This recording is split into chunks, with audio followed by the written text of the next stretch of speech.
Jimmy and Rosalynn Carter in their home in Plains, GA.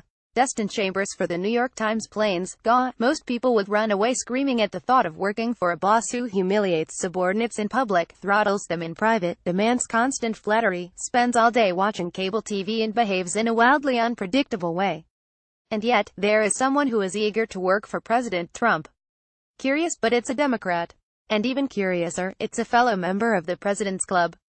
And curiousest, it's someone whom Trump has disparaged on Twitter as one of the worst presidents in history. Miracles can happen. No one knows that better than Jimmy Carter, who defied all odds 40 years ago to leap from his peanut farm to the White House and defied all odds again 2 years ago to beat brain cancer. The 93-year-old would like to pull another rabbit out of a hat, just not a killer rabbit, and enter into a productive partnership with Donald Trump over North Korea. When you think about it, though, it makes sense. One of the basic premises of the Carter Center is that you should talk to dictators. The closest our two countries had come until now to resuming the Korean War was in 1994. Carter flew into Pyongyang on his own over the objections of President Bill Clinton and struck a deal with Kim Il-sung, the grandfather of the current leader, Kim Jong-un, and the man the grandson models himself on, right down to his hairstyle. North Korea secretly cheated on the deal by pursuing another path to a bomb just 4 years later.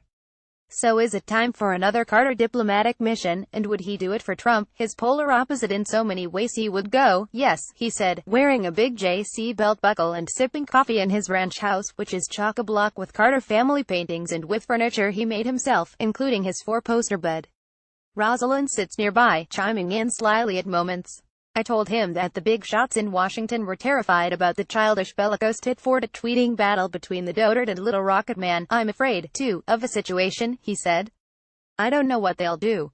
Because they want to save their regime. And we greatly overestimate China's influence on North Korea. Particularly to Kim Jong-un. He's never, so far as I know, been to China. Who knows if he made a surreptitious trip? Carter continued, and they have no relationship.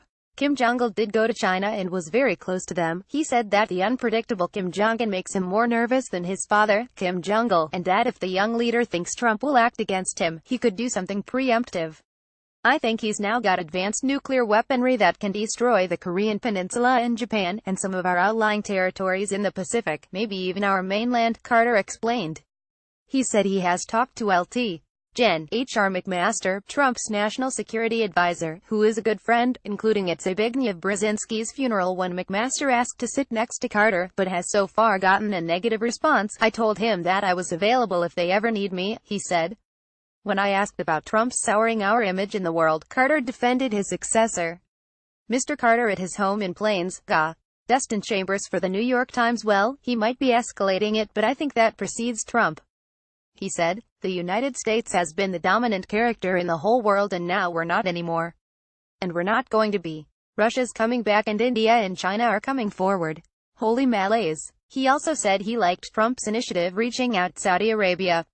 He doesn't know Jared Kushner but is not totally dismissive of the idea that the son-in-law could succeed where others have failed. I've seen in the Arab world, including the Palestinian world, he said, the high esteem that they pay to a member of one's own family. Indeed, Carter was harder on Obama during the interview than he was on Trump. Both Carter and Trump had stern, demanding fathers. Daddy expected me to be perfect, Carter told me. So, I obeyed his orders and his wishes, saying that he did not think there's much hope now that Israelis will ever permit a two-state solution. He knocked Obama on the Middle East. He made some very wonderful statements, in my opinion, when he first got in office, and then he reneged on that, recalling that we have 22 votes in our family and Obama got all 22 of them. He complained that Obama had refused to talk to North Korea more, and then Carter lamented the fact that Obama joined in the bombing of Yemen, which Carter says is the most interesting place he's ever been. He even tried chewing khat, an addictive shrub that acts like amphetamines. I asked if he had Obama's email address. No, he said flatly. I wondered about his relationship with other presidents, given his body language in the famous picture where he stood off to the side, which he told Brian Williams was deliberate, because I feel that my role as a former president is probably superior to that of other presidents. I had my best relationship, when he was in office, with George H.W. Bush, he said. Carter is also not as bothered as some by Trump's Putin bromance. At the Carter Center, he said, we deal with Putin and the Russians quite frequently concerning Syria. Did the Russians purloin the election from Hillary? Rosie and I have a difference of opinion on that, he said. She looked over archly. They obviously did, she said. He said, "I don't think there's any evidence that what the Russians did changed enough votes, or any votes." Rosalynn pressed the drip drip drip about Hillary. Carter noted that, in the primary, we voted for Sanders. I asked the famously ethical Carter what he made of Obama's post-presidential string of $400,000 speeches. "I don't care if he gets rich or Clinton gets rich or whatever," he said. "I don't want to get into a bragging position. I'm not trying to do that. But I announced when I was defeated I was not going to be on corporate boards. I was not going to try to enrich myself with speeches. I was patterning my policy after Harry Truman. When I compared the Clinton Foundation with the Carter Center," Carter noted, "Rosie and I put money in the Carter Center.